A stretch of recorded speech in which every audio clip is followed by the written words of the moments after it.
A'udzubillahiminasyaitonirrajim. Bismillahirrahmanirrahim. Salawatullahi alaikati wa anbiya'i wa rusuli wa khamanati arsli wa jami'a khaliki ala sayyidina wa nabiyyina wa habibina wa syafi'ina wa maulana Muhammadin sallallahu alaihi wasallam wa alihi wa alaihi wassalam wa rahmatullahi wa barakatuh. Assalamualaikum warahmatullahi wabarakatuh. Jumpa lagi seluruh jati diri dimanapun berada. Sekarang kita di episode ke-47 ya. Kemarin sudah berbicara tentang hakikat alam batin dan alam ruh ya. Sejatinya alam batin itu bukanlah alam ruh. Pada kali ini saya tetap akan berbicara tentang hakikat sholat, masih meneruskan tentang hakikat sholat sendiri.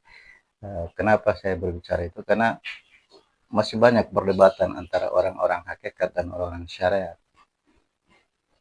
Orang-orang hakikat itu mereka lebih menitikberatkan pada pekerjaan hati ya, pada perbuatan-perbuatan amal yang baik, dan mereka menyimpulkan dengan kebaikan itu sama aja dengan mendirikan sholat,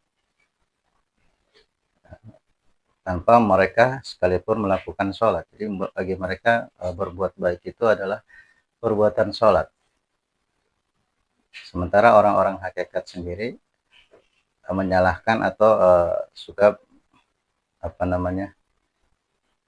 mengkritik orang-orang syariat ya, yang hanya melakukan sholat secara zahir, tapi perbuatan baik mereka jarang terrealisasi. Lebih banyak sibuk dengan urusan-urusan perbaikan dalam hal ritual sholat. Orang-orang syariat sendiri juga emang pada dasarnya lebih menitikberatkan pada ritual-ritual sholat itu sendiri.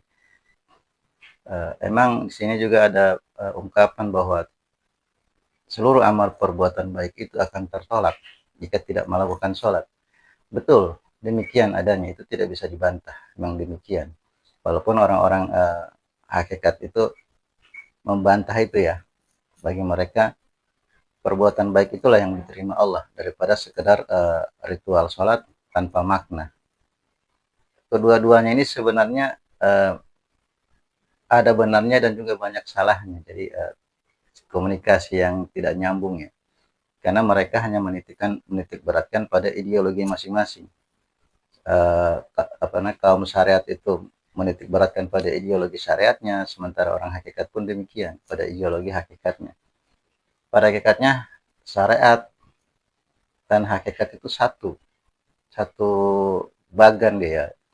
Yang dibilang ilmu itu dia terdiri atas 4 sendi ya, 4 lapis: syariat, tarekat, hakikat, ma'rifat. Nggak bisa dipilah-pilah, apalagi disanding-sandingkan dan dibanding-bandingkan. Tidak bisa, mereka itu satu paket. Jadi sini saya ingin mengkoreksi tentang itu, apalagi berbicara masalah sholat. Bagaimana beliau-beliau di wilayah jasmani dan rohani itu saling tanda kutip bertengkar ya tentang hakikat sholat itu sendiri. Jadi pada dasarnya seluruh amal ibadah itu, pada awalnya Allah menciptakan alam semesta ini dengan satu tujuan. Kita kembalikan dulu ke pokok permasalahan. Bahwa tujuan Allah menciptakan alam semesta ini dengan tujuan dia ingin diketahui, dia ingin disaksikan, dia ingin dikenal. Itu poin pentingnya, kesaksian. Jadi kalau orang yang melakukan amal ibadah tanpa tiba di dalam kesaksian, jelas semuanya tertolak, batil di hadapan Allah. Di hadapan manusia mungkin bermanfaat, tapi di hadapan Allah tertolak, dia batil. Jadi pandangan orang rohani maupun orang jasmani itu harus tiba di kesaksian. Jadi kenapa sholat itu adalah sangat penting ya, sudah ditegaskan di dalam hadis Rasulullah bahwa seluruh amal perbuatan baik itu tertolak kalau tidak mendirikan sholat. Betul, karena sholat inilah yang dibilang kesaksian itu. Yang dimaksud dari 2 kalimat syahadat itu, asyhadu alla ilaha illallah wa asyhadu anna muhammadar rasulullah, ini sholat itu sendiri. Itulah rangkuman dari 2 kalimat syahadat, perwujudan dari ucapan kalimat syahadat. Kalau kita melakukan amal perbuatan dengan tidak mendirikan sholat, dia di luar konteks itu. Jadi tertolak dia. Perbuatan apapun yang kita lakukan tidak mampu tiba pembuktian akan kebesaran Allah, itu semua tertolak. Nah, kita melihat bagaimana kesimpulan dari sholat itu sendiri ya. Sholat itu sendiri adalah pengejawentahan dari yang namanya Nur Muhammad. Kita bisa saksikan dalam aplikasi kehidupan kita, itu sholat. Itulah Nur Muhammad itu yang kita bisa lihat. Di mana di dalam Nur Muhammad itu mencantum atau memantulkan wajah Allah Ta'ala yang ditegaskan di dalam surat Al-Ikhlas. Qul huwallahu ahad, Allahus samad, lam yalid walam yulad walam yakul lahu kufuwan ahad. Inilah kesimpulan dari perbuatan baik itu. Kita walaupun melakukan perbuatan baik, terus tidak berdasarkan pada konsep sholat, ya tertolak. Ini mas konsep sholat itu apa ini? Nah, yang pertama itu berbicara tentang tauhid, kemudian akhlak, kemudian ikhlas, kemudian sabar. Nah, kita berbicara dengan amal perbuatan yang kita melakukan menurut kita itu hal-hal yang baik, sedekah atau apapun itu yang perbuatan-perbuatan baik yang menurut kita bernilai ya. Emang benar bernilai di hadapan manusia, tapi di hadapan Allah tertolak kalau tidak mampu tiba di hadapan dia, menjelaskan tentang kebesaran dia. Nah, yang dimaksud tiba di hadapan Allah di sini, kalau dia tidak bernilai tauhid, banyak orang-orang di luar Islam melakukan amal-amal baik, mereka menyumbang segala sesuatu dengan luar biasa jumlahnya ke badan-badan amal, tapi tidak berdasarkan tauhid, itu tertolak. Tauhid itu ya kalimat syahadat tadi, asyhadu alla ilaha illallah, asyhadu anna muhammadar rasulullah. Kenapa demikian? Karena kebanyakan mereka melakukan amal ibadah itu hanya semata-mata ego dirinya, atau mungkin rasa kasihan dirinya terhadap orang lain. Oh ini orang kelaparan dikasih, atas dasar kasihan. Dia tidak mengerti bahwa itu semata-mata Allah punya perbuatan, bukan kita yang berbuat. Orang tauhid bisa mengerti siklus itu. Kalau orang di luar itu tidak akan paham.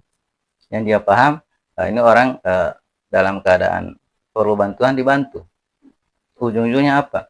Kenapa perlu adanya tauhid di situ? Kalau nggak ada tauhid, itu banyak sekali tanda kutip mudarat ya.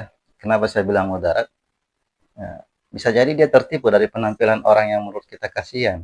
Bisa aja itu dagelan orang itu. Banyak kita lihat orang-orang di jalanan misalnya, maaf ya, pengemis misalnya, dengan drama dia, seakan-akan dia dalam keadaan sangat menderita, padahal itu cuma acting. Banyak yang kayak gitu. Terus kita memberi sesuatu itu karena kasihan, kita kasih dengan rasa kita. Setelah kita tahu bahwa kita ketipu, kita marah. Jadi dasar-dasar inilah yang menghalangi nilai-nilai dari ibadah itu sendiri. Kadang juga kita melakukan amal ibadah itu dalam sedekah dengan harapan orang melihat kita seorang sosialis, seorang yang peduli, sehingga kadang kita mengeluarkan dalam jumlah-jumlah yang luar biasa. Ya kalau ada, kalau nggak ada kan dia maksain. Cuma larinya kepada ego diri, hanya ingin membanggakan dirinya, demikian ya. Sehingga lebih banyak mudaratnya, tidak mampu menerjemahkan bahwa itu pekerjaan Allah. Sehingga itulah dikatakan kenapa perbuatan baik itu apapun dia, kalau tidak pernah mendirikan sholat, dia tertolak. Karena sholat itu konsep dari seluruh kebaikan yang menjembatani kita dengan Tuhannya. Hablum minan nas, hablum minallah. Antar hamba dengan Tuhannya. Ini yaitu sholat itu. Kalau tanpa mendirikan sholat, ya pekerjaan amal baiknya itu kelihatan ada tapi tidak ada, alias fata morgana.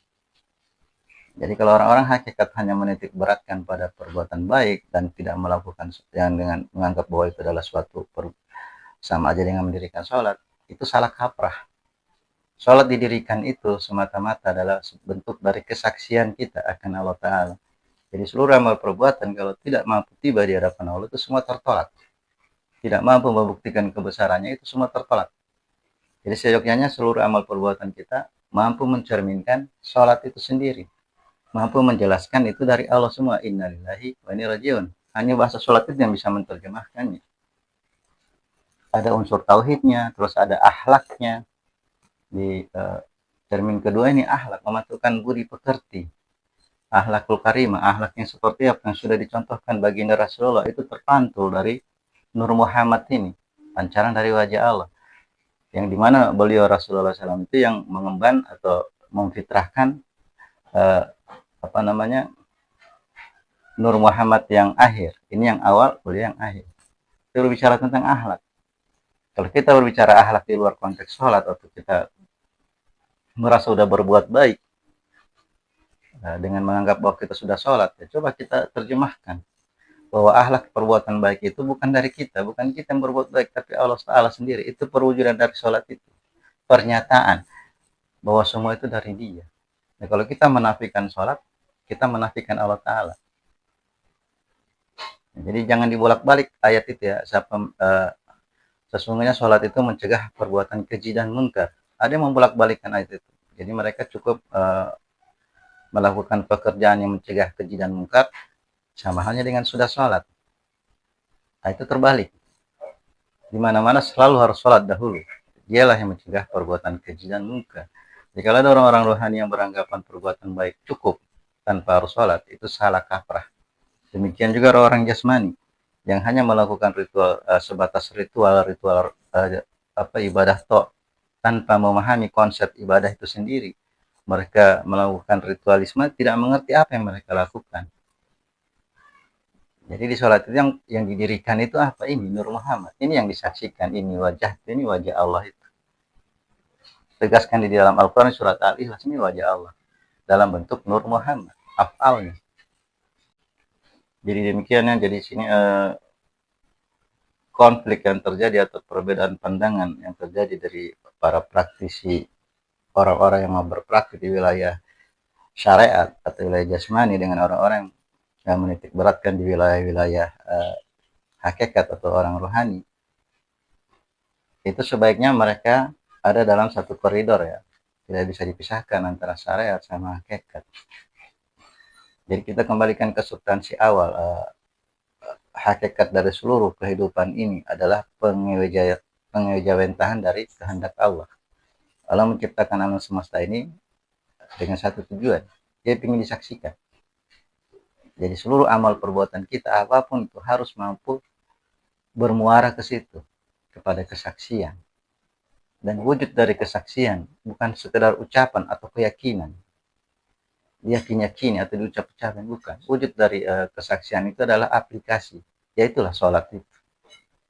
Sholat itulah rumus dari seluruh yang dikatakan perbuatan baik, konsep. Di situ kita memulai, di situ pula kita akan mengakhiri. Bagaimana cara kita melakukan hal-hal yang baik sesuai standar-standar sholat. Karena sholat itu adalah standar ketuhanan. Di situ juga kita mengakhirinya. Mengakhirinya maksudnya kita bisa menyaksikan seluruh amal yang kita lakukan itu semata-mata karena Allah. Pembuktian bahwa dialah yang berbuat. Ar-Rahman dan Ar-Rahim. Bukan kita. Jadi kalau kita menafikan sholat, sama aja kita menafikan syahadat, 2 kalimat syahadat. Tertolak semuanya. Itulah kenapa di situ ada kalimat bahwa seluruh amal perbuatan baik tertolak jika tidak sholat. Betul. Jadi apapun alasannya, orang-orang rohani dalam mengungkapkan teori-teori mereka tentang perbuatan baik itu adalah seyoknya yang sejatinya, tanpa harus berfokus atau menitik beratkan pada sholat, itu sama sekali keliru. Begitu pula orang-orang jasmani, orang-orang syariat yang hanya menitik beratkan pada ritual-ritual sholat itu sendiri, tanpa mereka memahami hakikat sholat itu, tanpa mengerti apa yang sedang mereka lakukan, apa sebenarnya sholat itu juga keliru. Mereka harus tiba di wilayah ma'rifat. Jadi syariat itu jangan hanya berhenti di wilayah syariat, dia harus jalan syariat, tarekat, hakikat, ma'rifat. Cara menjalankannya ya begini, kalau kita praktek itu ya, secara dalam kehidupan. Nah, ya di wilayah syariat itu wilayah jasmani. Kehidupan kita hari-hari, yang kita lakukan fase demi fase atau umur demi umur, itu tingkat perbuatan kita tergantung dari fase ini, fase umur. Masa anak-anak, remaja, orang tua, dewasa itu beda-beda masa-masa perbuatan dalam kehidupannya. Itu yang ada di wilayah jasmani. Kalau yang ada di wilayah tarekot itu berbicara tentang wilayah-wilayah jiwa, nafs. Ini tarekot, ini syariat, ini tarekot, nafs. Nafs itu kita berbicara tentang wadah, tentang diri. Di sini ada juga fase umurnya yang menunjukkan dia bagaimana dia terjadi pembentukan di dalam diri dengan umur yang dia jalani itu. Amara wa mulhima mutmainna radiyah maradiyah kami. Kalau di wilayah ruhani ini wilayah hakikat. Dia juga berbicara, wilayah hakikat ini berbicara tentang alam ruhani ya. yang menempati diri ini, jasmani. Ada ruh jasmani, ada ruh ruhani, ada ruh rahmani, ada ruh kudus, ada ruh insani, ada ruh rabbani, ada ruh rawani, ada ruh rawaan, abati, ruh idofi. Jadi demikian, itu kalau ruh itu ada wilayah-wilayah hakikat, wilayah-wilayah alam ruh. Sementara kalau kita masuk di alam ruh sendiri itu bukan hanya sekedar mengandalkan kemampuan batin, penglihatan batin atau interaksi di wilayah batin.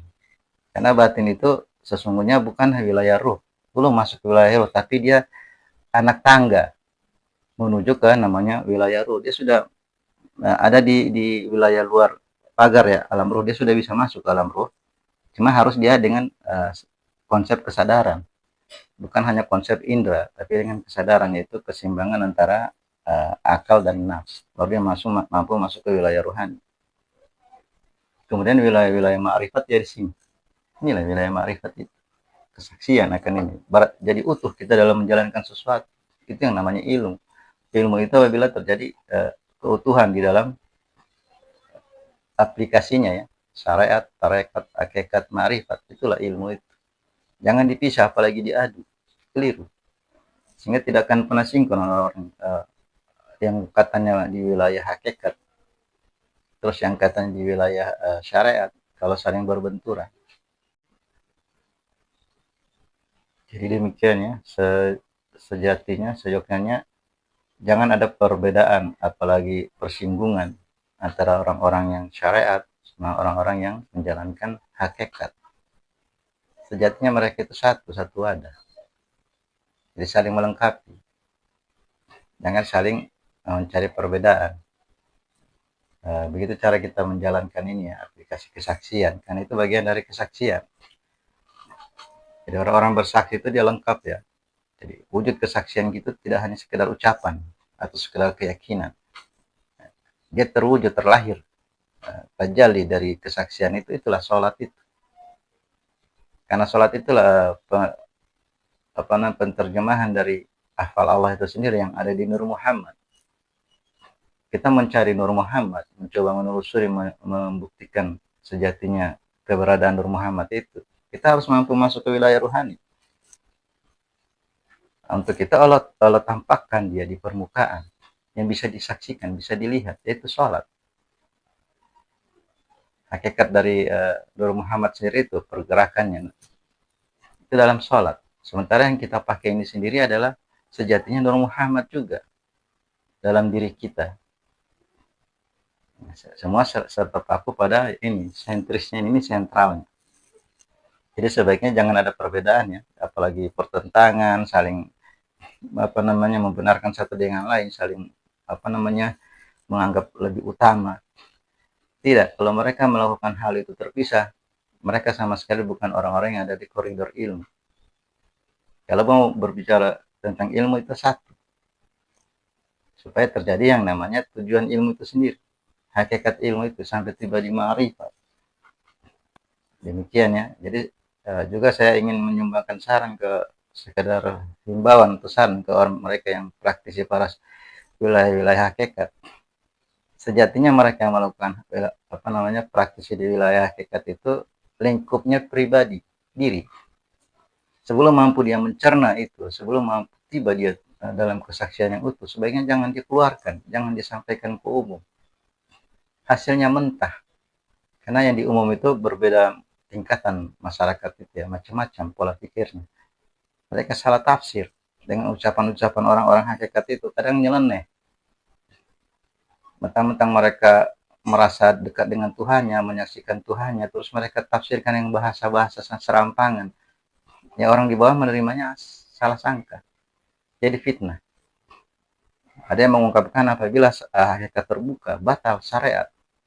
Emang demikian, karena orang-orang terkesan ya, orang-orang di wilayah hakikat itu agak meringan-ringankan syariat, bahkan menyepelekan syariat. Sehingga apabila orang yang tidak ada dasar masuk ke wilayah-wilayah hakikat, jelas mereka akan menafikan yang namanya syariat. Ini sangat bahaya, sangat tidak bijak ya. Orang-orang yang ada di wilayah hakikat itu sebaiknya mereka lebih banyak ku anfusikum, lebih banyak ke diri. Nggak usah keluar sebelum menerima perintah nyata dari Tuhannya.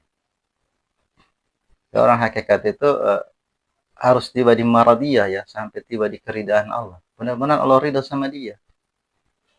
Caranya gimana? Dia harus ridho sama Allah Ta'ala. Jadi gimana Allah mau ridho ke dia, dia sendiri belum ridho? Bagaimana yang maksud dengan ridho ke Allah Ta'ala? Jadi dia harus ada di wilayah pun itu, menjalani kehidupan. Kalau dia sendiri masih merasa berat dengan dirinya, masih ada kesusahan, penderitaan, keluh kesah, itu tandanya dia belum ridho dengan Tuhan ya. Dengan dirinya pun dia belum ridho, gimana dengan Tuhan?